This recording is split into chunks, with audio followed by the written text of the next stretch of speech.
चिंतन प्रगट पसारा नामाचे चिंतन प्रगट पसारा असावते करा जेथे तेथे सोडवीर माझा स्वामी निध्येशी प्रतिज्ञा हे दाशी केल्याने नाही गुणदोष पाहात चेतने नाही गुणदोष पाहात चेतने त्याशी चक्रपाणी वश्य होय सोडवीर माझा स्वामी निध्येशी प्रतिज्ञा हे दाशी केल्याने तुका म्हणे करू वाटतो प्रपंच तुका म्हणे करू वाटतो प्रपंच रोखडे रोगांचे कंठ जाते सोडवीर माझा स्वामी निध्येशी प्रतिज्ञा हे दाशी केल्याने महायोग तटे भीमरथ्यंग पुण्यविकाय रात्रमंदिरे समागच्छते चन्द्रमानंद कंदम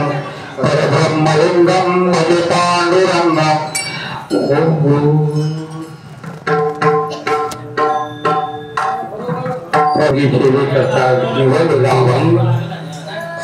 आता कुठेही बोलू नका आपल्याला वेळ थोडा थोडक्या वेळामध्ये अभंगाचा भावार्थ बघायचा अखंड चालत आलेला हा नाम सप्ताह आणि ह्या नाम सप्ताहामधील आजची ठरलेली सेवा आदरणीय हरिभक्ती परायण बाळकृष्ण महाराज कदम यांची या ठिकाणी आयोजित होती परंतु शरीर प्रकृती थोडी बिघडल्यामुळं अपरिहार्य कारणामुळे त्यांना येता आलं नाही महाराजांचं हॉस्पिटलमधून मला फोन आला पुन्हा आमच्या इथल्या परिवारातल्या सगळ्या मंडळींचाही फोन आला म्हणून शिवले लागेल आपल्याला भगवंताने देह कशाकरता दिला देवे दिला देह भजनार्थ म्हटलं भगवंताचं नामचिंतन भगवंताची सेवा करण्याकरता सुंदर अशा प्रकारचा देह दिलेला आहे घरी बसून आपला वेळ वाया घालवण्यापेक्षा काल सार्थकी लावावा हे उद्दिष्ट डोळ्यासमोर ठेवून बाळकृष्ण महाराजांना सांगितले ठीक आहे तुमची सेवा तिथे रुजू होईल म्हणून आजच्या सेवेकरता निवडलेला अभंग श्रीमंत माऊली जगद्गुरु तुकोबर आहे तुकोबरांची गाथा म्हणजे काही सामान्य गाथा नाही महाराज त्यामुळे 6 शास्त्र 18 पुराणांचं मंथन केलेली जी आहे ती वाणी म्हणजे तुकोबरांची गाथा त्यावेळेला काय सांगितलं 18 पुराण काय 6 शास्त्र 18 पुराण आहे हे काय आपल्याला सांगितले ह्याचा पूर्णपणे विचार केला सारा विचार केला तुकोबराने सारा विचार करा उठा उठी नाम धरा कंठी बुटोपाते म्हणून तुकोबराने या ठिकाणी आपल्याला एकच सांगितलं काय करायचं आहे नामाचं चिंतन म्हणून तुकोबरा म्हणतात नामाचे चिंतन प्रगट पसारा असावते करा जेथे तेथे या अर्थानं पण चिंतन करायचा प्रयत्न करणार आहोत पण जे चिंतन करायचंय कुणाच्याकडे त्याला केलं पाहिजे ही पंढरीचे भगवान थोडा अभिप्राय घेतो ह्या वस्तीतला आदरणीय वैकुंठवासी हरिभक्तीपरायण माधव महाराज शिंदे हे मी ज्या वेळेला लहान होतो ना त्या मुलांच्या वयाचं त्यावेळेला आमच्या वाड्यामध्ये हरिपाठ शिकवायला यायचे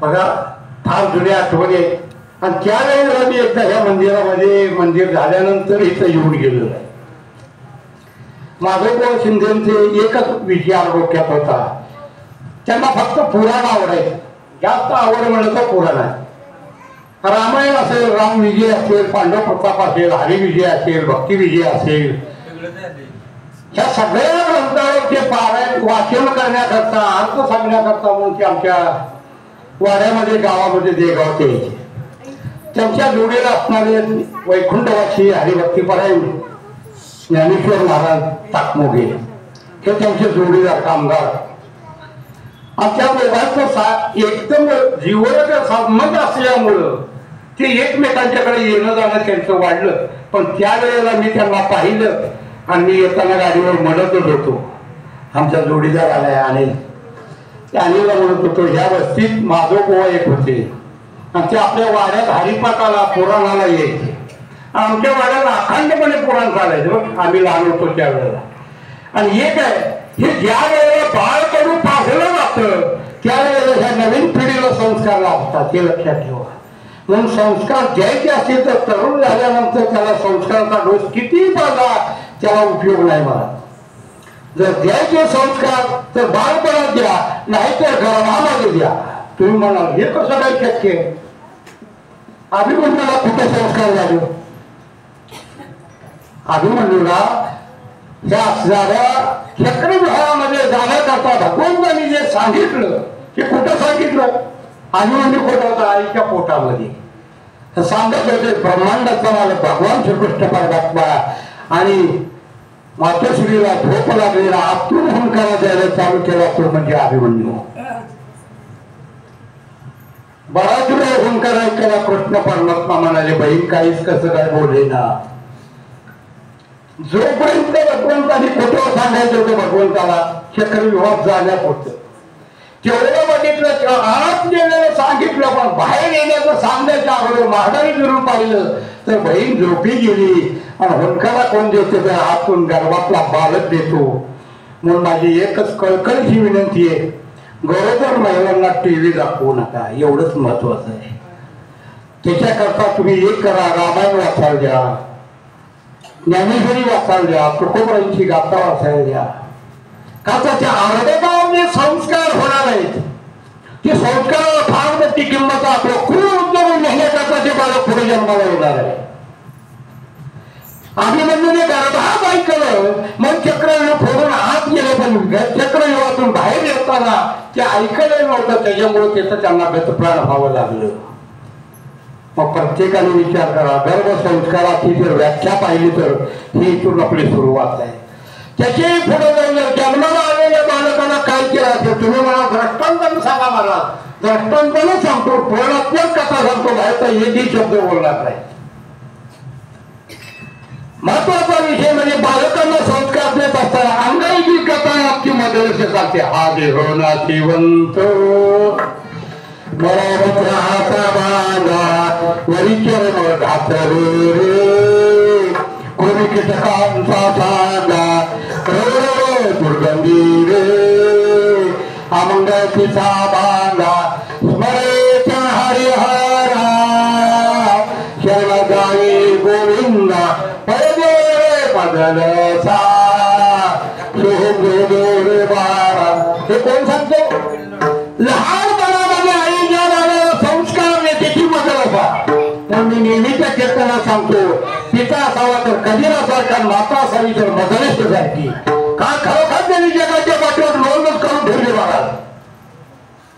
मदरेश्वर आपल्या भावाला अंगाई करताना मदरसा प्रकरण बघा तुम्ही वाचून, मदरसा प्रकरण वाचून बघितल्यानंतर लक्षात येईल. हे नामाची महती केव्हा जाते, ज्या वेळेला बालपणामध्ये हे संस्कार दिलेला त्यावेळेला नामाची किंमत कळते. का तर नाम हे एवढं तारक आहे ना.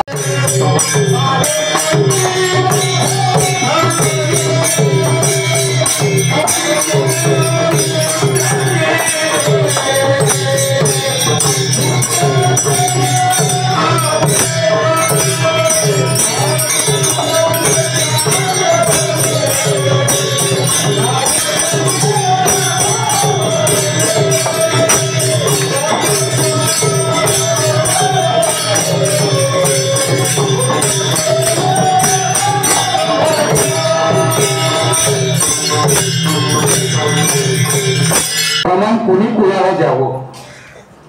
ज्यांची गाथा मुकदगत असे असणाऱ्या महात्म्याने कीर्तनकाराला प्रमाण द्यावं.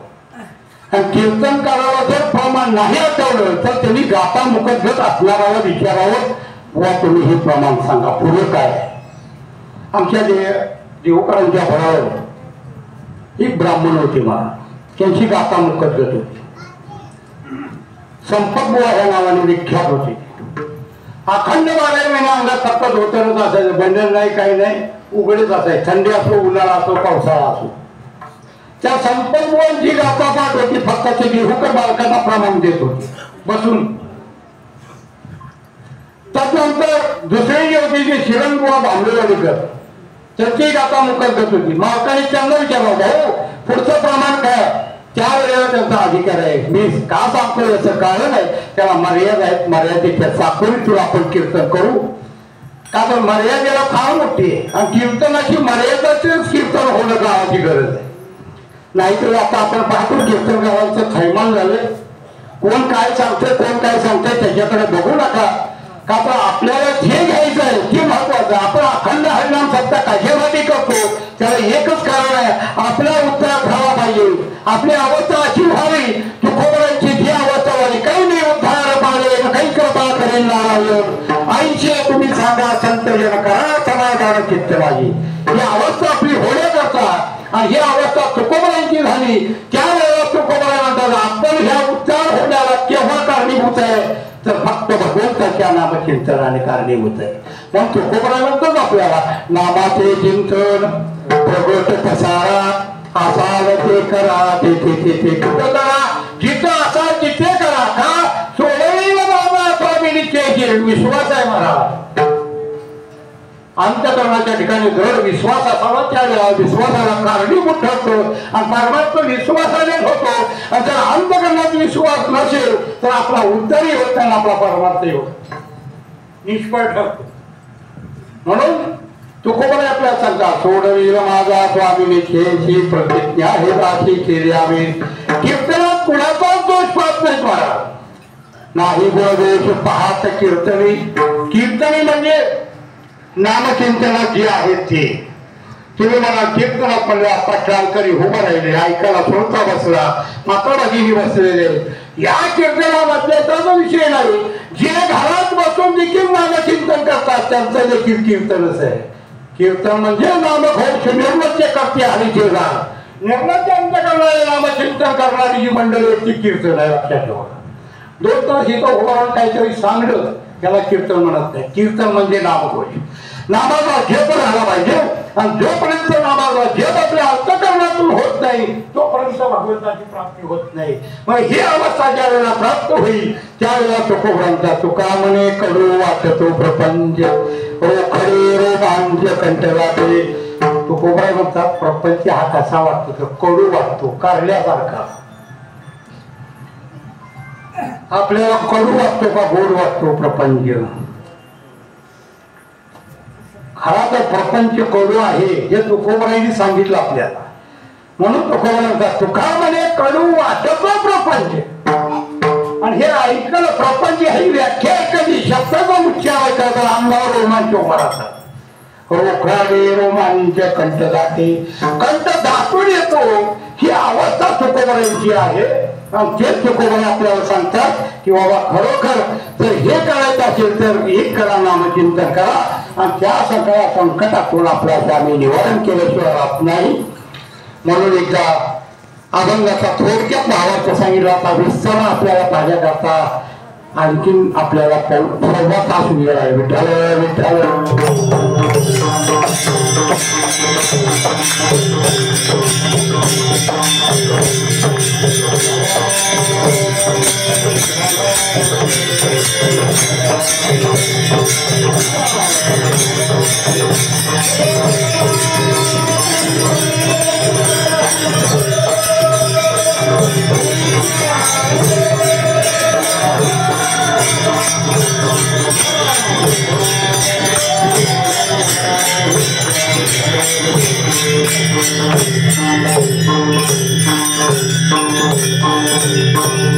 पांडुरंगा कर प्रथम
ज्ञानेश्वरा करुणा करा दया तुमचा अनुग्रह लागलो पावन झालो चराचरी नमो सद्गुरु तुकया ज्ञानदीपा नमो सद्गुरु सच्चिदानंद रूपा नमो सद्गुरु भक्त कल्याण मूर्ती नमो सद्गुरु भास्करा पूर्ण कीर्ती मस्तक हे पाया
दुसरे चरण संतांची त्यांच्या कृपागाने कथेचा विस्तारू बाबाजी सद्गुरु दास तुका पांडुरंगालाच कांड बंद करावं आपल्या शास्त्रामध्ये दैवत भरपूर सांगितली किती दैवत सांगितलं 33 कोटी मग 33 कोटी जरी दैवत असली तर 33 कोटी दैवतांचा मुख्य मालक कोणाचा ब्रह्मांड चालक पंढरीचे भगवान म्हणून आपण त्या देवाची भक्ती करायची तुकोबरांना एका साधकाने प्रश्न केला बाबा तुमचं कुळदैवत कोणतं आहे समजा आम्ही आता दादांना प्रश्न केला दादा तुमचं कुळदैवत कोणतं आहे दादा म्हणते आमचे ज्योतिबाई भैरवबाई कोण सांगतात खंडोबाई पण वारकरी संप्रदायाचा आराध्य दैवत आणि कुळदैवत कुठलं असेल तर फक्त पंढरीचे भगवान आहे तुकोबरांना आमचे विचारलं एका साधकाने त्यावेळी आपले तुकोबरा सांगतात विठ्ठल कुळीचे दैवत विठ्ठल चित्त विठ्ठल पुण्याने पुरुषात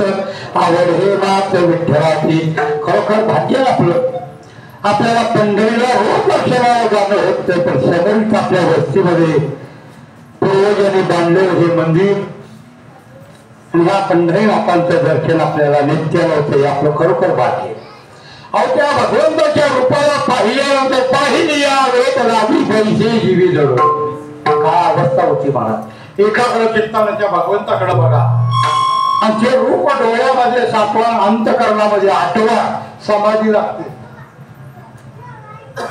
एवढी ताकद त्या भगवंताच्या रूपामध्ये आहे पण आपण जे डोळ्याने पाहिली पाहिजे अंतकरणाच्या ठिकाणी साठवली पाहिजे हे महत्वाचा विषय आहे आणि जोपर्यंत आपण डोळ्याने नीट रक्षण करत नाही आणि अंतकरण मोकळं करून जोपर्यंत भगवंताला साठवत नाही तोपर्यंत आपल्याला समाधीच लागत नाही तुम्ही म्हणाल महाराज बाकीच्या लोकांना लागते आम्हाला का लागत नाही ज्यांच्या हृदयातून क्षणविकार बाहेर पडाले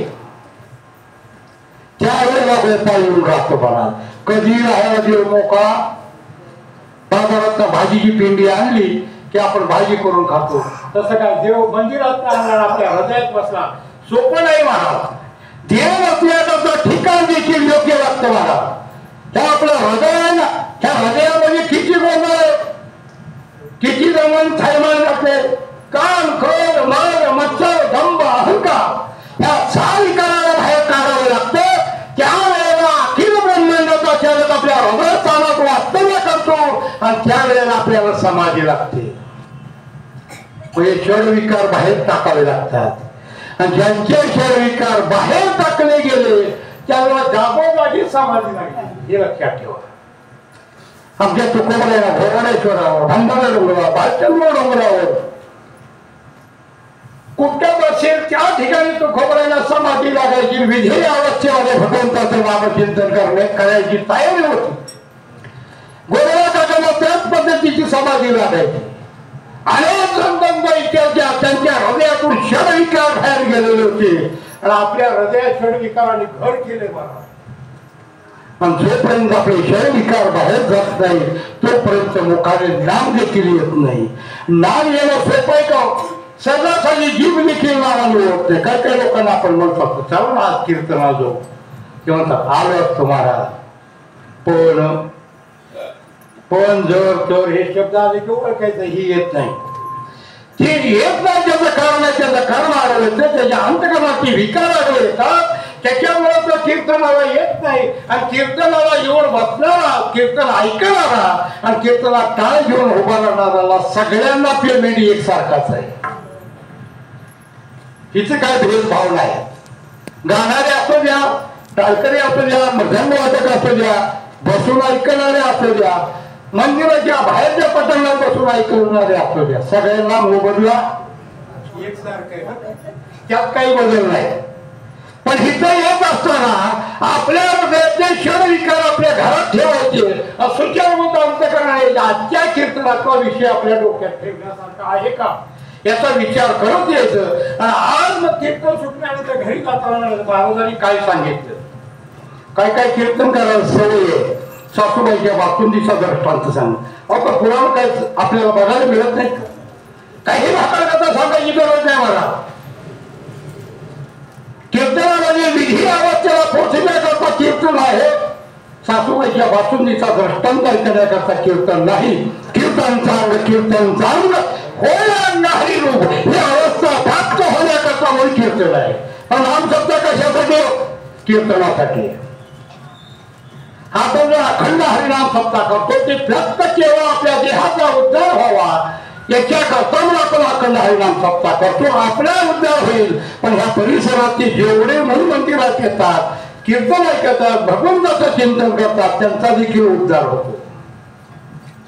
हे भाग्य भरा. आणि ज्यांच्या भाग्यातच नाही ते दुर्भाग्य म्हणाला काय हरकत नाही. काही काही लोकांना कंटाळा येतो. कीर्तन म्हणलं की म्हणजे आवाज तो पण नाही हो जमणार नाही. कीर्तन सुटले जागराला येतो. शंकर भाऊंना काही सांगावं लागत नाही. कीर्तनाला किती मंडळी येतात, कीर्तन कुणाला आवडतं आणि कीर्तन झाल्यानंतर जागराला किती लोक येतात हे काही सांगावं लागत नाही. सर्वच लोकांना माहिती झाली. कीर्तन म्हणजे भगवंताच्या प्राप्तीचा सुलभ उपाय आहे. लक्षात ठेवा. आणि त्याकरता तुकोबा कीर्तनाच्या माध्यमातून आपण काय घेतलं पाहिजे तर एकच करा. नामाचे चिंतन घडत बसा. चिंतन करत असताना भगवंताच्या नामाचं चिंतन झालं पाहिजे. चिंतन आणि चिंता याचा फक्त अनुस्वाराचा फरक आहे. चिंतन काय करतो? तारून येतो. चिंतन भगवंतापर्यंत तारून येण्याची ताकद चिंतनामध्ये. चिंता करत बसलो आपण कोणाच्या जवळ जातो? आक्रमण लाकडाच्या जवळ जातो. कळलं का? चिंतनाने या देहाचा उद्धार होतो आणि चिंतेनं हा देह मातीत जातो. लक्षात ठेवा. मग चिंता करू नका. पण पशुपक्ष्यांनी कधी खाण्यापिण्याची चिंता केली का? आज आपल्याला हुरडा खायला मिळेल, उद्या मिळेल का नाही याचा विचार देखील नाही. दिवस मावळा की आपल्या घरच्या जाऊन बसतात. दिवस उगवला की पुन्हा फिरत असतात. त्यांना त्यावेळेला भगवंत पोषितो जगाला एकला जेवढी ताकद भगवंताची आहे. फक्त अंतकर्माच्या ठिकाणी भगवंतावर निष्ठा असणं गरजेचं आहे. म्हणून तुकोबा म्हणतात नाना जे चिंतन प्रगट बसावा. पण असं कोणी नामाचं चिंतन केलं का? काही शंका विचारणारे लोक असतात. नामाचं चिंतन केलं भगवंतांनी त्यांच्या संकटाचं निरसन केलं का? आपल्या वारकरी संप्रदायात जगद्गुरूंचा पहिला अवतार भक्त प्रल्हाद उद्धव अंगद नामदेव जगद्गुरु तुकोबा आहे. भक्त प्रल्हादांचा विषय डोळ्यासमोर आला की सगळ्यांना आठवतं नारायण नारायण. कुठल्या कुळामध्ये अवतार घेतला? दैत्य कुळामध्ये. दैत्य कुळामध्ये अवतार घेऊन भगवंताचा विरोध पित्यासारखा न करता त्यांनी एकच केलं महाराज. भगवंताच्या नामाचा छंद लागला त्यांना आणि त्यांना लागलं ते लागला पण आपल्या बरोबर असणाऱ्या संकट नाही लागला. त्यांना म्हणावं समजलं काय म्हणावं? आपण नामचिंतन घेतात दुसऱ्याला घ्या लावतात त्यांचंही तारून नेण्याची जबाबदारी घेतात ते संत असतात. आणि त्या तुकोबरायांचा पहिला अवतार म्हणजे भक्त प्रल्हाद हिरण्यकश्यपूच्या कलामध्ये उत्तीर्ण घेतला. पण हे त्या हिरण्यकश्यपूला घातक होतं. नारायणाचं नाव घ्यायचं नाही याचं कारण होतं हिरण्यकश्यपूच्या भावाचा वध भगवंताने केला होता. पूर्वीपासून दैत्याचा आणि देवाचं हेच चाललं महाराज. फक्त दैत्याच्या अंतर्गत वृत्ती बदल झाला नाही आणि म्हणून त्यांनी एकच ठरवलं की आता देवाचा आपण विरोध करायचा युद्ध करायचं. मग ह्या ना त्या कारणावरून देवाबरोबर युद्ध मांडायचं आणि त्यांच्याच कोणामध्ये भक्त प्रल्हादाने अवतार घेतला आणि नामाचं चिंतन चालू केलं. मला नामाचे चिंतन भगवत पसारा असाल ते करा देते ते. कुठं गेलो? जिथं असेल तिथं काय काय केलं महाराज. नामचिंतनाचा एवढी ताकद आहे. बालपणामध्ये पहिला भक्त प्रल्हादाला कुठला दिला? जिहर प्यायला दिलं. हिरण्यकश्यपूने स्वतःच्या आईच्या हातून जिहर पाजलं महाराज. आई रडायला लागली. भक्त प्रल्हादाने सांगितलं आई रडू नको, विश्वासा मालक आहे त्याचं नाव घे. हे विष असलं तरी अमृत होईल. काय श्रद्धा आहे मला, काय दृढ विश्वास आहे. हे विष आहे तुला वाटतंय पण भगवंताचं नामचिंतन घेऊन जर तू मला दिलं तर त्याचं अमृत होईल आणि मला काही होणार नाही. आणि तसंच आईनं दिलं आणि भक्त प्रल्हाद हे भगवंताच्या नामाचा जप करत ज्या वेळेला ते प्राचीन केलं त्यावेळेला त्या विषयाचं अमृत झालं. विचार करा, रोगरची बाटली फोडून नाकाला लावली तर आपल्याला भुरळ आल्याशिवाय राहत नाही. का तर आता मी शेतकरी, रोगर कशाला लागते माहिती. रोगरची बाटली फोडत असताना शेतकरी काय करतो? तोंड बाजूला करतो, रोगरची बाटली इकडे फोडतो आणि ती ज्या वेळेला पाण्यात बसतो त्यावेळेस तिकडे बसतो. त्याचं कारण आहे त्याचा फटकारा बसला तर माणसाला चक्कर येते, भुरळ येऊन बेशुद्ध होतो. एवढं रोगर बेकार आहे. मग त्याच्यापेक्षा वीज किती बेकार असेल पण भक्त प्रल्हादाला तारला कोणी तर ह्या नामाने. आणि भक्त प्रल्हादाला एकच कारणातून तारलेलं आहे, अनेक कारण तारले मला. कडेवर केला, हातीच्या पायाखाली देण्याचा विचार केला, पिसाळलेला हाती नामचिंतनाने शांत झाला. आपण म्हणतो इतकी माणसं नाही पिसाळल्या मंदिरात कार्यक्रम होऊ देत नाही. विचार करा, तुम्ही श्रद्धेनं करा, निष्ठेनं करा. पिसाळलेला हत्ती शांत होतो, माणसं काय करणार आहे? हिरण्यकश्यपूने पिसाळलेला हत्ती भक्त प्रल्हादांच्या अंगावर फोडला पण हत्ती एक नमस्कार करून निघून गेला. शेवटी हा नाराज झाला हिरण्यकश्यप. काय करायचं? हा कसा मरेल ह्याचा विचार करत करत चिंताग्रस्त झाला. चिंतारोग त्यावर धरला. तेवढ्यात त्याची बहीण आली होलिका. तिनं सांगितलं हे दादा काळजी करायची गरज नाही, मला आशीर्वाद आहे म्हणजे. किती छातीला हात लावून सांगत होती. जेव्हा आशीर्वाद देताना विचार करतात हिला द्यायचंय तो वर शुभ कार्य करता द्यायचंय पण हिनं जर अचूक कार्य करण्याचा प्रयत्न केला तर ही जी होळी झाल्याची वेळ राहणार नाही. मग त्या होलिकेला आगरी जाळत नव्हता, आगरी काही जमास करत नव्हता, एवढं वरदान प्राप्त केलेली होती. तिने भावाला सांगितलं गावाच्या बाहेर चित्ता मोठी पेटव म्हणजे. आणि चित्ता पेटून काय करायचंय? मला अग्नी चालत नाही दादा, तुला माहिती आहे ना. म्हणजे मी भक्त प्रल्हादाला कडेवर घेते राहत जाते. भक्त प्रल्हादाला जाळून भस्मसात कर. त्या होलिकेनं कडेवर घेतलं. आईला फार दुःख झालं, गडबडा ओढायला लागल्या, रडायला लागल्या. भक्त प्रल्हादाने सांगितलं आई चिंता करू नको, सोडून येईल माझा स्वामी निश्चय. आम्ही त्याची प्रतिज्ञा केलेली आहे, तू काळजी करू नको. आणि त्या वेळेला ती या कडेवर बसले. कुणाच्या? मावळणीच्या, ज्याला आपण आत्या म्हणतो. आत्याला आत्या कुठं कुठं कामी येते बघा. नाव ठेवताना कुणाला बोलवतात? बरोबर आहे. आत्या नाव ठेवताना आत्या आणि मारताना आत्या. भक्त प्रल्हादाच्या नामकरण करताना होलिका होती आणि मारायचं म्हणून तिनं कडेवर घेतलं आणि आगळीत गेली. ती चित्ता पेटलेली होती, मला आकाशाला ज्या भिडलेल्या होत्या आणि त्या ज्वाळेमध्ये जाऊन होलिकाच्या भक्त प्रल्हादाला घेऊन बसली. आणि भक्त प्रल्हादाच्या अंतकरणातून एकच चालू होतं, भगवंताचं नामचिंतन. नारायण नारायण ह्या नामचिंतनाचा जप चालू होता. आणि त्या नामचिंतनामध्ये होलिकेला मात्र त्या आगणीने जाळायला सुरुवात केली. त्यावेळेला होलिकेला वाटलं हा काय प्रकार आहे नवीनच, मला अग्नी स्पर्श करत नव्हता, मला जाळत नव्हता, अग्नी का जाळायला लागला. होलिकेला कळलं नाही आपण जे कर्म करायला लागलो ते वाईट कर्म करायला लागलो. भगवान भक्ताला घेऊन आपण अग्नीत आल्यामुळं अग्नी आपल्याला जाळायला. भक्त प्रल्हाद चित्तेतून निवांत चित्ता शांत झाल्यानंतर भक्त प्रल्हाद नारायण नामचिंतनाचा जप करत बाहेर आले. म्हणजे एवढी नामाची ताकद आहे. म्हणून तुकोबांचा नामाचे चिंतन प्रगट पसारा असा ते करा जेथे तेथे. मग तो भगवंत आपल्याला सोडवल्याशिवाय राहणार नाही. एकाला सोडवला महाराज, सगळ्या भक्तांना सोडवण्याची जबाबदारी भगवंताची. मग स्त्री असो पुरुष असो, पण भक्तीच्या श्रद्धेनं करावी लागते, निष्ठेनं करावी लागते, निष्काम करावी लागते. ज्या ज्या वेळेला निष्काम भक्ती केली तीच फळाला येते असते. लक्षात ठेवा. ज्या वेळेला द्रौपदीचं वस्त्र हरण व्हायला लागलं होतं, बरेच मोठे मोठे होते महाराज.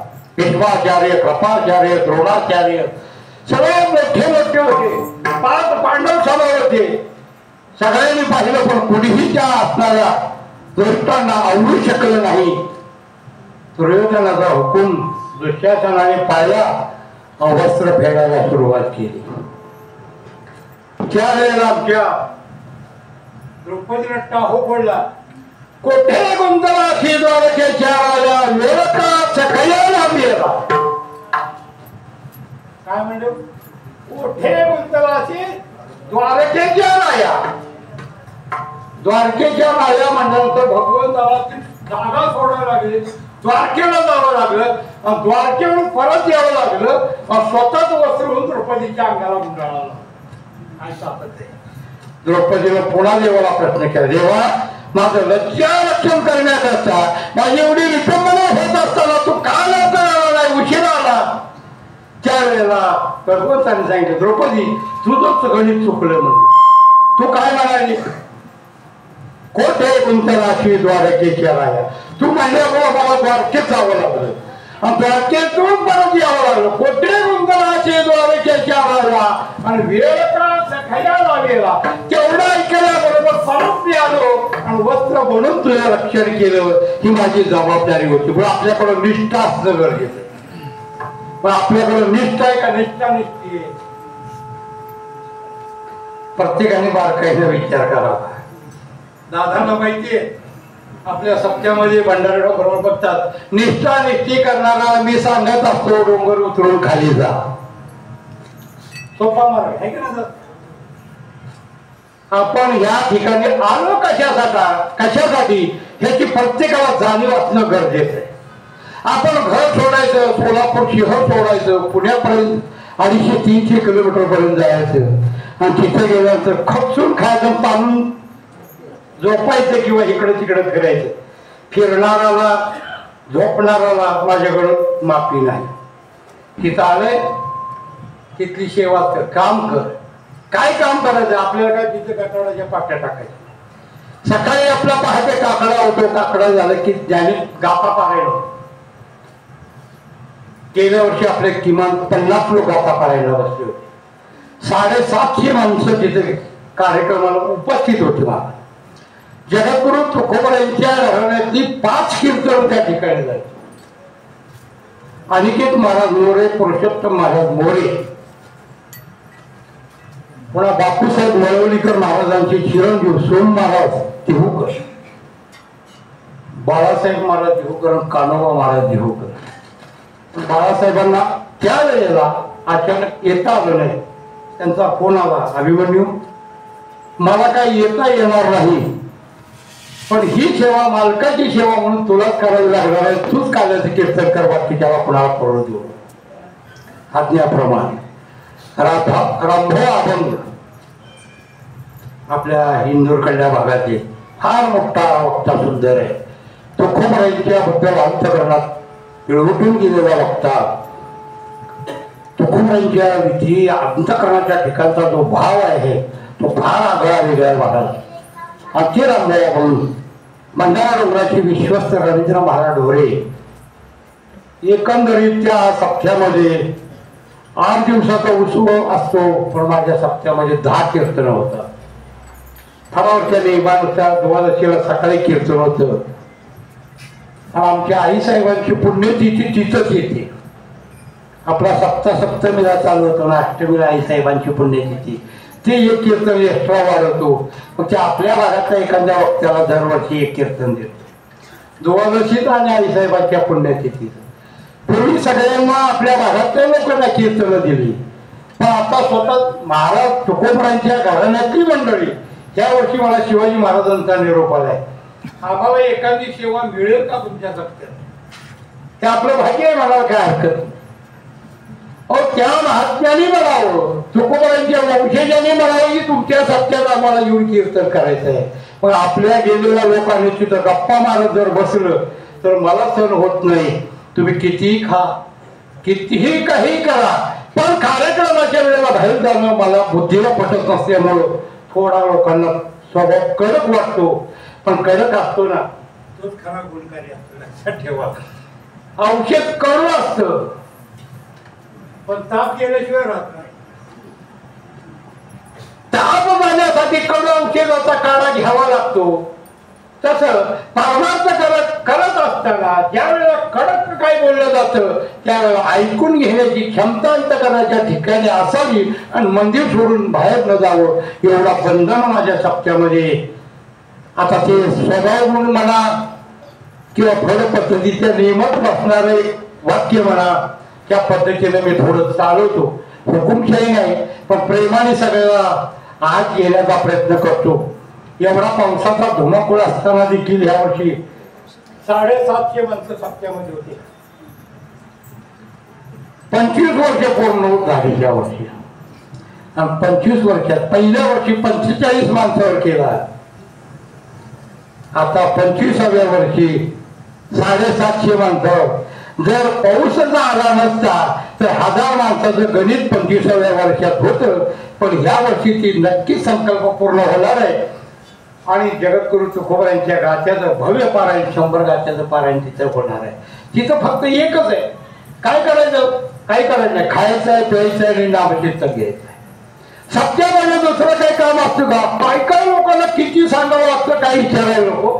म्हणून एक आहे, सप्ताह जिथं असेल तिथं आवर्जून जावं, फक्त एकच करावं, नामचिंतन घेत राहावं. नामाचे चिंतन प्रगट पसारा, प्रगट करून सांगितलं मला तुकोबरायांनी. असा ते करा देते तिथे. कुठं असा घरात असा, रानात असा, कामावर असा, धंद्यात असा, झोपलेला असा, उठलेला असा, फिरत असा, पण कंठामध्ये नाम जप पाहिजे. कसा असावा? हसवलाचे परी गुरुनामाचा जप करी. हसवल कसं गुरुनामाचा जप करतो बघा. हसवल आता नवीन पिढीला बघायला मिळालं नाही, पण आम्ही ज्या वेळेला लहान होतो ना त्यावेळेला गावोगावी हसवल घेऊन ये. कधी रात्री असो दिवसा असो कधी झोपलं तरी गुरुनामाचा जप करतो. म्हणजे गुरु गुरु त्याचा आवाजच चालू आहे, गुरु गुरु. मग आपण देखील आपल्या अवस्था ती झाली पाहिजे. बोलावा विठ्ठल, पाहावा विठ्ठल, करावा विठ्ठल, जिरे भावे, ही आपली अवस्था ज्या वेळेला होईल त्यावेळेला ह्या नामचिंतनाचं सार्थक होणार आहे. आणि ते नामचिंतन करण्याकरता तुकोबरायांचा नामाचे चिंतन प्रगट पसार. मग त्या वेळेला आपला स्वामी सोडवल्याशिवाय राहत नाही. जसं भक्त बनाला सोडवलं, जसं द्रौपदीचं संकट निवारण केलं, तसं तुमच्या आमच्यावरती संकट निवारण करण्याकरता भगवंत उभा आहे. म्हणून तुकोबरायांचा सोडवील माझा स्वामी नित्येची प्रतिज्ञा आहे दाशी केली आम्ही. आता ह्याच्या पुढे जाऊन सांगतो, नाही गुणदोष पहात कीर्तनी. कीर्तनात कधी कुणदोष पाहिजे का? तो असा आहे, तो तसा आहे, नाही महाराज. सगळ्यांना अधिकार आहे. सकळाची येते आहे आधी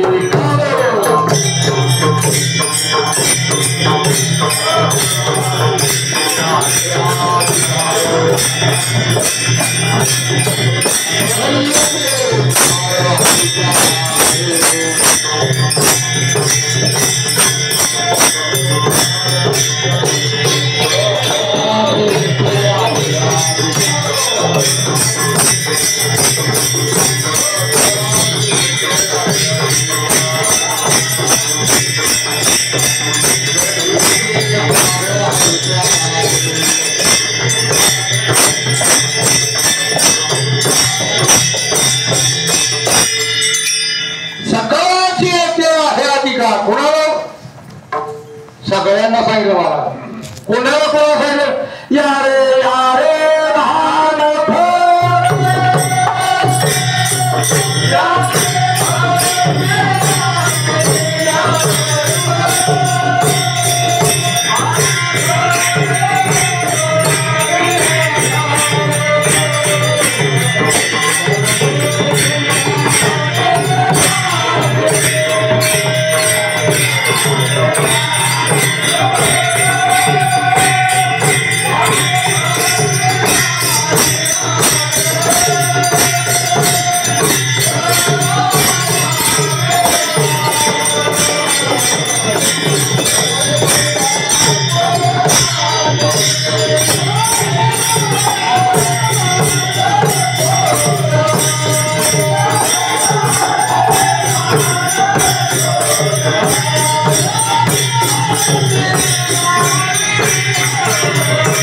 यारे यारे लहान थोर आता लहान कोण थोर कोण फार विस्तार वाटतो यावे यावे लहान आता लहान म्हणल्याचं इथं बालक दिले आता ह्या लहान लेकरांना लहान म्हणता येईल लहान म्हणावं तर ह्यांची बुद्धी चाललं काय हे पुढच्या पथावर चाललेले लक्षात ठेवा म्हणजे मोठे म्हणावं त्यांनी भरोसा दिला नाही यावे यावे लहान थोर थोर जे म्हणतात ना आता मोठं कुणाला म्हणावं अज्ञानी माणसाला म्हणावं का ज्ञानी माणसाला म्हणावं ज्याला देव कळून घ्यायची अपेक्षा नाही तो अज्ञानी मग किती वेळाने मोठा होतो जीवच मागायला तयार नाही तो अज्ञानी मग लहान बालक असून देखील उपमन्यू सारख्या बालकाला कळला देव आईने सांगितलं देव तुला जागा देईल आईच्या एका शब्दावर उपमन्यू कुठे गेलो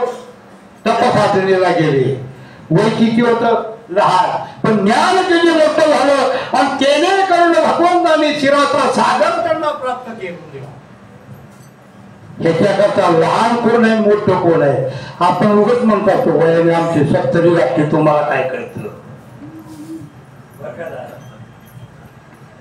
70 गाठली तरी ह्याला राम म्हणता येत नाही किती दुर्भाग्य आहे आणि जे नामचिंतनात भगवंताच्या नामचिंतनाचा देह समर्पित करण्याची वेळ आलेला तो व्यक्ती फार भाग्यवान असतो लक्षात ठेवा आणि अशा भाग्यवंता घरी आपण जन्माला यावं ही आपली अपेक्षा असावी नाहीतरी कुणी कोणाच्या कोणामध्ये जन्माला जाईल त्याची काही गरज नाही मला संत महात्म्याने देखील अवतारावर येत असताना विचारपूर्वक अवतार घेतला तुम्ही म्हणाल हे कसं काय ज्या वेळेला नामदेव ज्ञानोबा तीर्थयात्रेला गेले ज्ञानोबांनी देवाच्या समोर आग्रह केला देवा मला तीर्थयात्रा करावीशी वाटते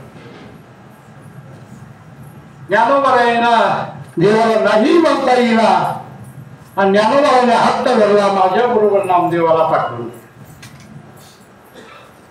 नामदेवाने सांगितलं पंढरी सोडून मी कुठेही जाणार नाही नामदेवा तुम्हाला ज्ञानोबाईंच्या बरोबर तीर्थयात्रेला जावं लागेल जेव्हा मी तुमच्याकडनं मागं वचन घेतले तुम्ही हो मला आता मला कशाला पाठवता तीर्थयात्रेला मी जाणार नाही. त्या देवाने सांगितलं कुणाबरोबर पाठवायचं, पाठवणाऱ्याची जबाबदारी असते. कुणाबरोबर पाठवतोय आणि कुणा सानिध्यात जायचंय याचा बारकाईने विचार करणार. देवा ज्ञानोबरांचा अवतार म्हणजे मीच आहे, त्यांच्याबरोबर तो तीर्थयात्रेला जा. माऊलींच्या सानिध्यात नामदेवराय तीर्थयात्रेला निघाले. मजल तर मजल करत पुणे भागात गेले, आळंदी झाले. आळंदीतून जात असताना दिहू मार्गे जात असताना विश्वेंद्र बाबांच्या आतोनात सेवा पाहिली. नामदेवरायांनी आतोनात सेवा पाहिल्यानंतर मला अशा पवित्र कुळामध्ये जन्म घ्यावा. कुठल्या कुळामध्ये? पवित्र कुळ. पवित्र ते कुळ पावन तो देश जेथे हवीचे दास.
आणि नामदेव ज्ञानोबरांच्या सानिध्यात होते.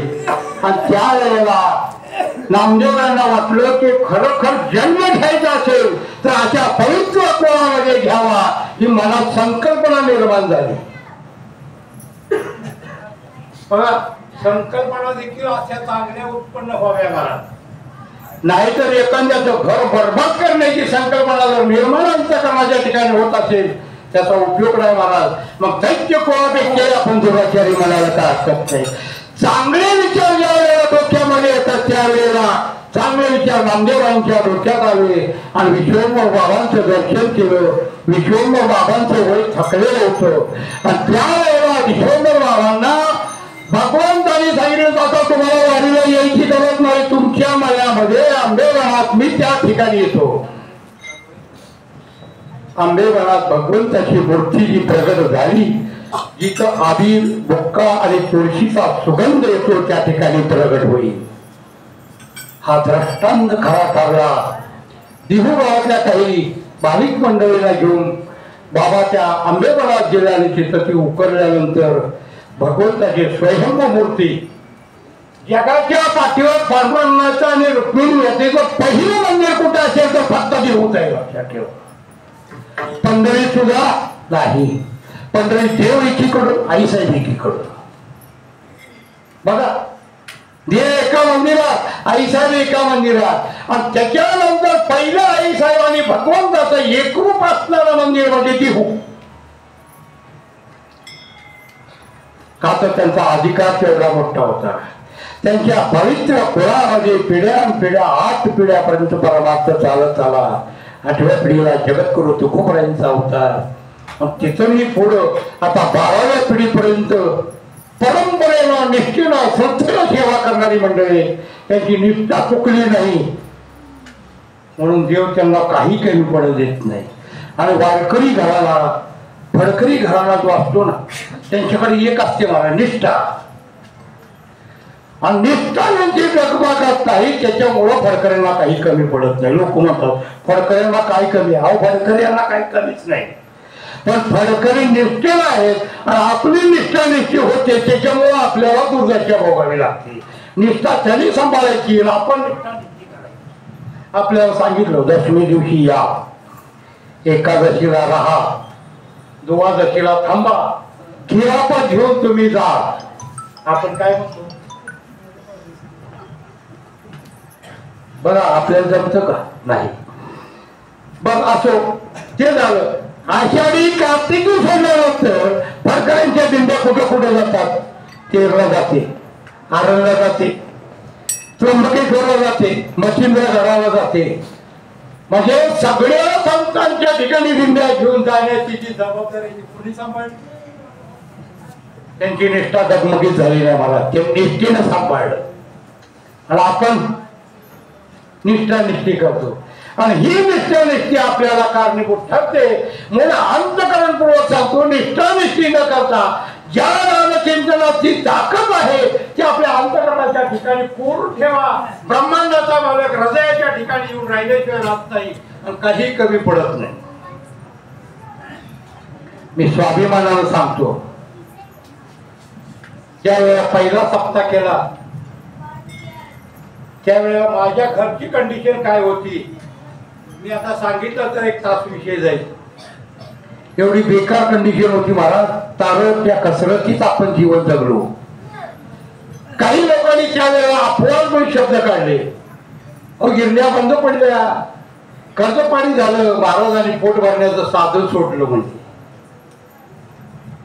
जी मंडळी म्हणत होती ना, एक 4 वर्ष सप्ताह झाला, 5व्या वर्षी 500 माणसं आली हे कळलं, 6व्या वर्षी सप्त्याला आले. पाहिलं तिने तिथलं वैभव, तुकोबांनी ती वैभव करून घेतलं. माझ्याकडे स्वतःचा 1 तांब्या घ्यायला माझी ताकद नसताना आज 300 ताटं, 300 वाट्या, 300 ग्लास. सप्त्यासाठी सहकार्य करणारी मंडळी भरपूर आहे. आता प्रत्येकाच्या नावाचा उल्लेख येत नाही. दादासाहेबच्या मंडळीने फार मोठं सहकार्य केलं. मोठी मोठी पातेलं झाली. 70 काळ 3 पकवाज, 1 विणा, टोपदारचे 2 डगले, 1 काठी, जरीपट्टा घेणं, एवढं वैभव घेऊन भंडारा डोंगरावरती उत्सव करतो. आणि हे मालकाने पाहिलं तर मालक म्हणले, मांडलं म्हणले तुम्हाला डोंगरे महाराज. मालकाने महाराज म्हणण्याचा आपला अधिकार नसताना मालकाने म्हणले. भाऊ मला महाराज म्हणू नका, मला नावाने हात मारा, मला फार गोड वाटत. नाही नाही म्हणले, मी महाराज म्हणण्याच्या मागचं कारण आहे, एका दिंडीवाल्याजवळ जेवढं सामान नाही तेवढं तुम्ही सामान केले. आणि निष्ठेनं आणि श्रद्धेनं श्रीगुरूंच्या नावासाठी आणि जगद्गुरूंच्या सेवेसाठी म्हणून तुम्ही सातत्यानं 25 वर्ष सप्ताह केला. ही निष्ठा अंतःकरणाच्या ठिकाणी ठेवा. भगवंत आपोआप संकट निवारण केल्याशिवाय राहत नाही. ते करण्यासाठी आपल्याला काय करावं लागतं तर आत्ता झाले भगवंताचं नामचिंतन घ्यावं लागतं. याच्या व्यतिरिक्त काही नाही. दुसरं काय आहे का? देव काहीच मागत नाही. देव भावाचा केला हाच दुष्काळ तयार. काय लागतं? भाव. भाव आमच्याकडे नाही. भगवंताचा टाहो पोडा भगवंता आल्याशिवाय राहत. आणि आपल्याकडे भावच नसेल तर फुकट आपण भाव खातो. कळलं का? बघा, भाव नाही असंही म्हणताय. भाव आहे पण देवाविषयी भाव नाही, फुकटच भाव खातो. बरोबर आहे की? देवाविषयी भाव असावा, श्रद्धा असावी देवाविषयी, निष्ठा असावी भगवंताविषयी. त्यावेळेला भगवंत आपोआप आपली कामं केल्याशिवाय राहत नाही. मला काम कर म्हणून सांगावं लागत नाही किंवा कुणाला दे म्हणून सांगावं लागत नाही. दादा दरवर्षी बघता सप्त्यामध्ये, आता इथे दरवर्षी येणारी ही एकच मंडळी माझ्या समोर आहे. निष्ठेनं श्रद्धेनं इतकी सेवा करतात मनोभावे. आणि त्यांनी बघितले, मी कुणाला काही करा म्हणून सांगत. लोक म्हणजे महाराज एवढे लोक असतात, स्वयंपाकाला आचार्य असतो का? आचार्याची गरजच नाही, माझीच माणसं करतात सगळी. आपल्या आलेल्या वारकऱ्यांनी केलेला स्वयंपाक नामचिंतन घेत घेत केलेला असतो. त्याची चवच वेगळी असते. हॉटेलमधलं खाणं आणि घरातलं खाणं ह्यात फरक आहे का नाही महाराज? हॉटेलमधलं खाणं त्याने आंघोळ केली का? पाणी कुठलं वापरलं होतं? स्वच्छता होती का? त्यांनी देवाचं नाव घेतलं होतं का? त्याने अग्नीला नेले ते दिला होता का? ह्या सगळ्या गोष्टीचा विचार त्या ठिकाणी नसतो. मग ते अपवित्र अन्न आहे. आणि पवित्र अन्न घट्ट असू द्या, मग ते काय असू द्या, हिरवी मिरचीचा ठेचा आणि भाकरी असू द्या, ते पवित्र अन्न आहे. आणि ते पवित्र अन्न वारकऱ्याच्या हातून तयार करायचं आणि वारकऱ्यावर खाऊ घालायचं. काय खाऊ घालावं हे मलाच कळत नाही अशी अवस्था होती मला. गुलाबजामुन, लाडू, जिलेबी, बालुशाही, शंकरपाळी बसणं सगळे लोक आणून देतात आणि आनंदाने वारकरी त्याचा स्वागत. जोड गव्हाची खीर, काय खावं वारकरी? वारकरी उपाशी गेला असं ऐकायला मिळणार नाही मला. का तर तुकोबराय सांगतात वारकरी उपाशी मेला असं ऐकायलाच मिळत नाही.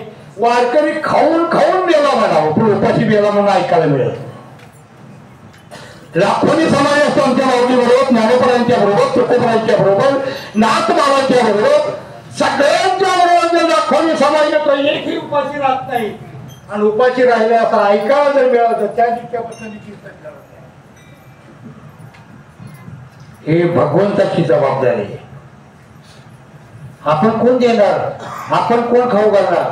भगवंत त्यांना सद्बुद्धी देतो. आज हे करा, उद्या ते करा, परवा ते करा, शेवटच्या दिवशी काय करा.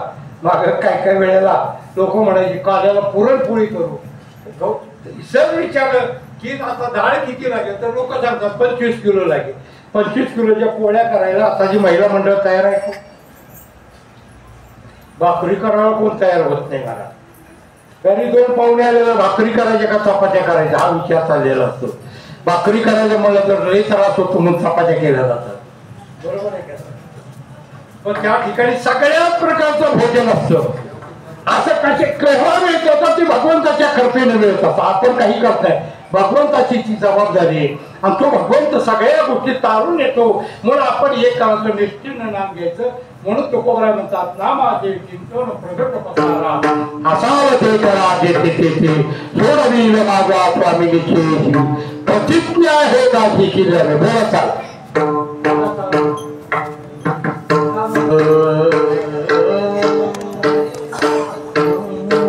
नामाचे चिंतन प्रगट पसारा. नामाचे चिंतन प्रगट पसारा.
नामाचे चिंतन प्रगट कसारा असारती करायची तिथे सोरवीर माझा स्वामी छेशी प्रतिज्ञा ही दाशी केली आम्ही नाही गुणदोष पाहात कीर्तनी.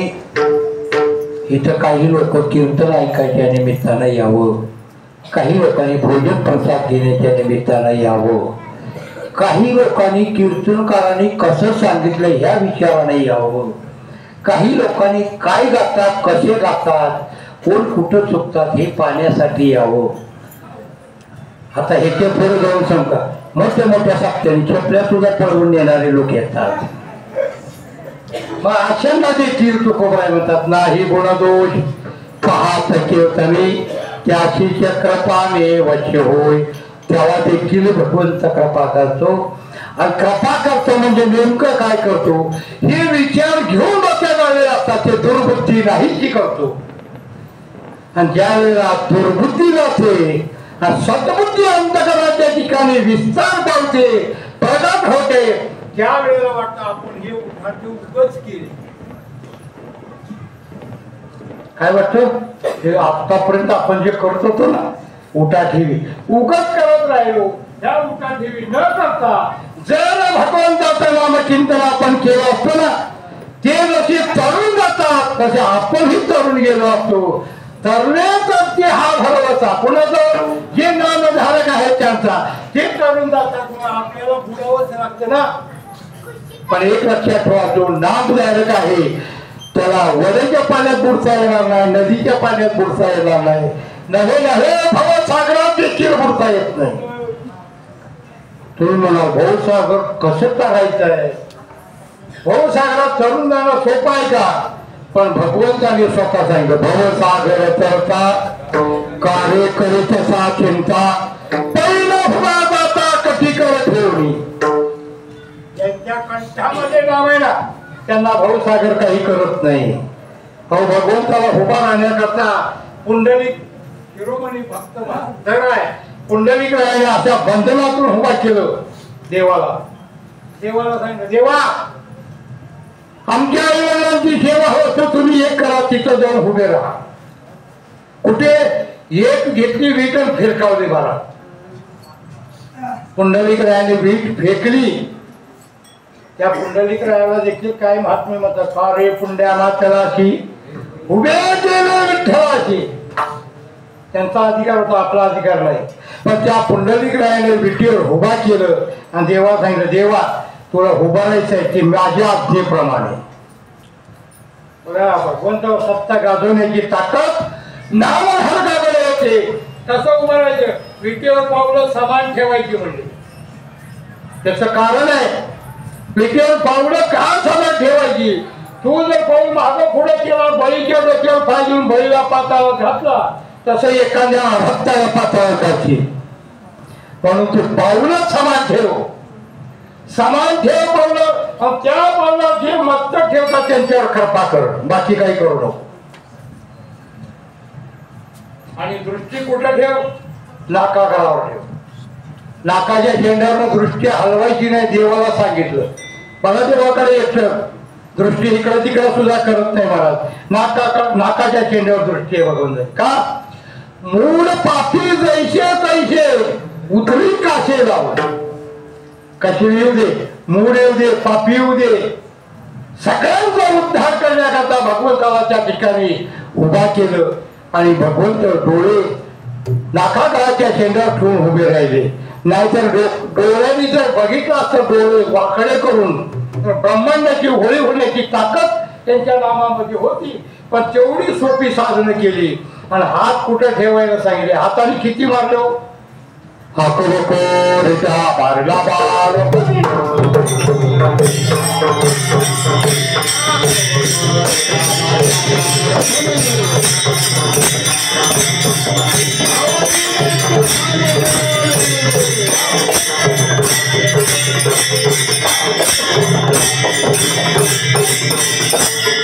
आक बोक भेटा मारिला बाळपणी अवघी त्यांचे खाली बुडवले. गाड्या गाड्या दैत्याला तुम्ही हाताने मारले. जेव्हा तुमची हात सुद्धा सहजासहजी गप्पा बसणार नाही म्हणून तुम्ही हात कमरेवर ठेवा. याचं कारण आहे कमरेवरच का ठेवा तर जे तुमच्याकडे नाम घेत येतील त्यांना भवसागरातलं पाणी कमरे एवढंच लागलं पाहिजे.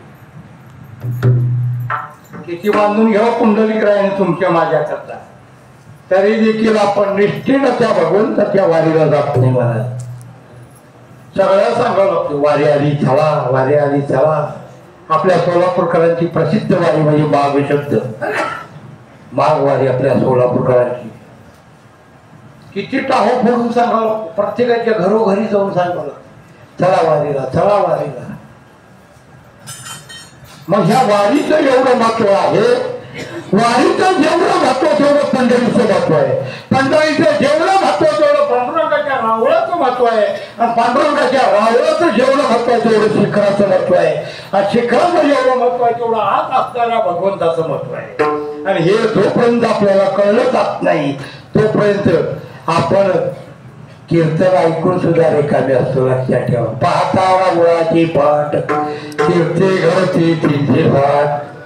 अहो मोठ्या मोठ्या वेळी आपण कळसाचं दर्शन घेतो त्याचं कारण आहे भगवंत कळसावर थांबतात. माझ्या भक्तांना कुठल्या व्यक्तीची उणीव करता कामा नये. सगळ्यांना दर्शन व्हावं कळसाचं दर्शन घेतो आपण. आपण त्या मंदिराच्या पाठीमागे गेलं तर प्रदक्षिणा करत असताना आभल कुठला म्हणतो नामदेव राहायचा झळा झाली सोने झळा कळसा दिसतो सोनवळा. कशासाठी म्हणतो बळवे बळवे पंढरपूर विठोबा राहायचे. किती सोपं आहे. देव प्राप्त करणं लय सोपं आहे महाराज. पण नेमकं आपण चुकीच्या मार्गाने जातो त्याच्यामुळे देव आपल्यापासून दूर आहे. आणि देव आपल्याला प्राप्त व्हावा असं वाटतं त्यांनी एकच करावं महाराज. उगी मेवणं धरावं संतांच्या पावलावर पाऊल टाकत चालावं. मग कसं चालायचंय कुठं चालायचंय. अहो आमंत्रण पत्रिका लागते आम्हाला या म्हणून. काय गरज आहे. आमंत्रण पत्रिका कुठली घ्यावी. सासरवाडीला जाण्याची आमंत्रण पत्रिका घ्यावी. तिकडं आमंत्रण नाही आलं तर बिगर बोलाय मेहमान उठून पळत जातो. पण पंढरीच्या वारीला मात्र बोलवावं लागतं. बोलवण्याची गरज नाही महाराज. संतांच्या सानिध्यात फक्त एक करा राम मनाचा वाट.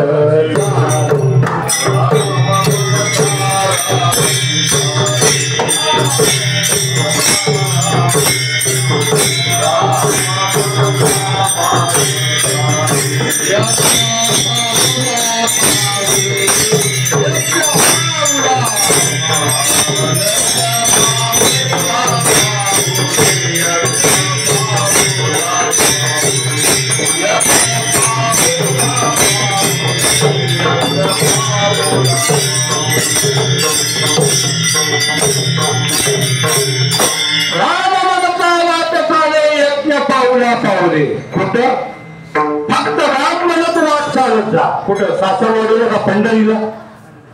पंढरीला जाताना राम म्हणत जा. सासरवाडीला जाताना काही नाही म्हणला तरी तुझा सन्मान होईल अपमान होईल तो तुझी तू सर कर.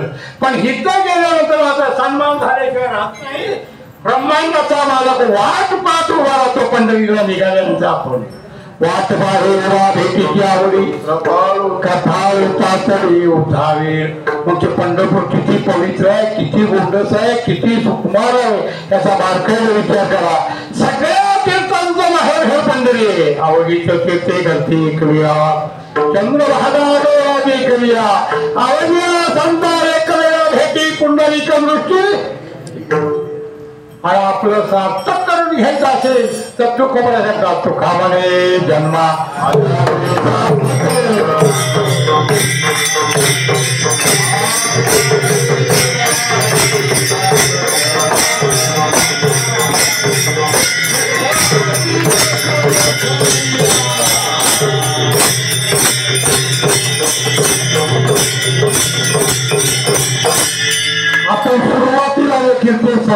फक्त रूप पहा, डोळ्याने रूप पहा आणि अंतःकरणाच्या ठिकाणी साठवून ठेवा. शेवटला इथे सांगतो, तुका म्हणे जन्मात आल्या ते सार्थक विठ्ठलाची एक देखलिया, देखलेला पाहिलं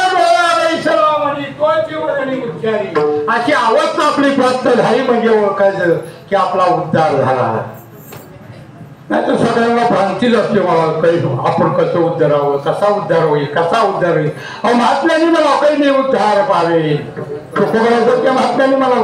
मग तुम्ही आम्ही काही तुकोबराई 5 अवतार देवाबरोबर घेतली आणि ते तुकोबरा काही नाही उद्धार पावे, काही कृपा करी नारायण ऐसे तुम्ही सांगा संत जन करा समाधान चित्तवा. तुकोबराच्या महात्म्याने वृत्ती ज्ञानदेव सोपान मुक्ताबाई अशा फोर संत विभूतींच्या पाळतोटा म्हणताना विचारलं. आता हे ते पुढे जाऊन सांगतो. ज्ञानोबाईंची समाधी उघड्यावर होती. पूर्वी समाधी घेतल्यानंतर समाधी कशी होती? उघड्यावर होती. समाधी कोणी बांधली? संतांनी नाही बांधली. जगद्गुरु तुकोबराईंनी बांधली. समाधीचं मंदिर जे बांधलेलं आहे, पूर्वीचं मंदिर जे बांधलं ते तुकोबराईंनी बांधलं. माझ्या ज्ञानोबाईंच्या समाधीवर क्षेत्र नाही. किती मोठी आत्मीयता आहे महाराज. ज्ञानोबराईंच्या विषयी अंतःकरणात किती तुकोबराईंचे प्रेम आहे. आणि त्या तुकोबराईंनी ज्ञानोबराईंच्या संजीवन समाधीनंतर अवतार घेणारे तुकोबराय आणि त्या तुकोबराईंनी ज्ञानोबराईंच्या समाधीचं मंदिराचं बांधकाम केलं. हा आपल्याकडून नोंद नाही, संस्थांकडून नोंद नाही, पण सरकारकडे याची नोंद आहे. लक्षात ठेवा. ह्याचा इतिहास परवाच्या एका कीर्तनात महामंडलेश्वर ललितकर महाराजांनी स्पष्टपणे एक विवरण केले. महाराज आचार्य महामंडलेश्वर होती. त्यांनी संस्थांना विरोध केला. संस्थान म्हणजे तुम्ही तो भांडण लावायला होता. भांडण लावण्याकरता आलो नाही, फक्त खरा इतिहास सांगण्याकरता आलो. ज्ञानोबराईचं मंदिर संस्थांनं बांधलं नाही, आळंदीकरांनी बांधलं नाही, तर ते मंदिर बांधलं ते तुकोबराईंनी बांधलं. म्हणून तुकोबराई प्रिय आहे, श्रेष्ठ आहे आणि थोर आहे हे ज्ञानोबराई स्वतः सांगतात. का सांगत असतील लोक? ज्ञानोबरायांचा एवढा मोठा अधिकार असताना ज्ञानोबरायांसारख्या महात्म्याने म्हणा तुका प्रिय आम्हा थोर काजो अवतार रामायाचा. आणि नामदेवरायांनी प्रत्येक संतांच्या समाधीचं विवरण केलेलं आहे. आणि त्याच नामदेवरायांनी तुकोबरायांच्या नावाने अवतार घेऊन पुन्हा काय केलं होतं? ज्ञानोबरायांच्या समाधीच्या मंदिराचं काम केलं ते तुकोबरायांनी केलं, हे लक्षात ठेवा. म्हणून वारकरी संप्रदायाचा पाया ज्ञानोबराई जरी असली तुकोबराय आणि त्या कळसावरच्या ध्वजा आमच्या बहिणाबाई आहे. तेवढं ताकद आहे महाराज. संप्रदाय सोपा नाही, कळलं अवघड आहे आणि कळल्यानंतर सगळ्यात सोपं आहे. म्हणून काय करावं तर संतांच्या सानिध्यात राहावं आणि संतांच्या सानिध्यात राहिलं तर संतांचं नामचिंतन मुखातून आपल्या येतं आणि त्या नामचिंतनाने आपला उद्धार होतो. ते नामचिंतन कोणतं? ज्ञानेश्वर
म्हणून तुका म्हणे कडू वाटतो प्रपंच.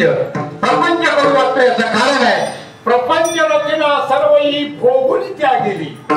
अनुतापाची ज्वाळी ती बुद्धी प्रगटली. महंता महंता गौरवी मी शांतीवरली या आधी सद्गुरू स्वामी तुकया जातात एवढा अधिकार तुकोबरायचा आणि ते तुकोबर आपल्याला ठामपणे सांगतात तुका म्हणे कडू वाटतो प्रपंच कंठ दाटून येतो अंगावर चाळे उभा राहतात रोकडे रोमांच कंठ जाते म्हणून सगळ्यांच्या पायावर नतमस्तक होऊन एकच सांगतो की बाबा हे करा भगवंताच्या नामचिंतनाशिवाय दुसऱ्यात काही सोपं नाही कलियुगामध्ये यज्ञाची कर्म जमणार नाही तपाधिक साधनं जमणार नाही योग या विधी जमणार नाही कलियुगामध्ये काय करावं तर फक्त कीर्तन करावं म्हणजे तो भगवंताचं नामचिंतन करावं आणि त्या नामचिंतनाने कलियुगामध्ये आपल्याला तरता येतं तुकाराम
आपल्याकडे 4 मिनिटं वेळ राहिली आपण टाइमाच्या कीर्तनची वाट पुण्याचा प्रयत्न केला 4 मिनिटात सुरुवातीचा आपण म्हणणार आहे मला तुका म्हणे करू वाटतो प्रपंच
स्वामी निश्चय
झालेली सेवा अनंत कोटी ब्रह्मांड नायक पंढरनाथांच्या चरणी ज्ञानोपर्याय तुकोपर्यंतच्या चरणी स्वानंद सुखनिवासी तीर्थरूप परमपूज्य गुरुवर्य सोपान काका देऊकर, त्याचप्रमाणे स्वानंद सुखनिवासी तीर्थरूप परमपूज्य गुरुवर्य गुरुजीवा राशीलकर महाराज यांच्या दोन उभय संतांच्या चरणी ही सेवा समर्पित करतो।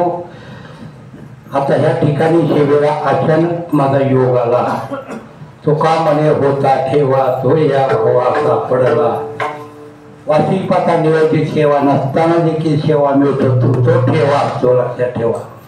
त्याप्रमाणे सांगितलेल्या वेळेमध्ये बंधन पाळून सेवके सांगितले करावे ते काम होतू पण कामा नये। ह्या व्यक्तीप्रमाणे 7ला सुरुवात आणि 9ला बंद, फक्त 5 मिनिटं पुढे गेलं याच्याबद्दल दिलगिरी व्यक्त करतो। झालेली सेवा पुनश्च एकदा ब्रह्मांड जायका पंढरनाथांच्या नावपराय तुकोपरायच्या चरणी समर्पित करून सेवेला पूर्ण विराम देतो। करविले तैसे केले कटकट वाकुडे केले देवदाने, कोणा कारणे झाले हे निर्माण तेव्हा ते कारण देवदाने। तुका म्हणे मी थोडा अभिमाना वेगळा घालून या गोपाळा धाराशी, किंबळा तुमचे केले धर्म कीर्तन शेती नेले। एक माझे जीवरले पायी कपण विठ्ठल जय जय।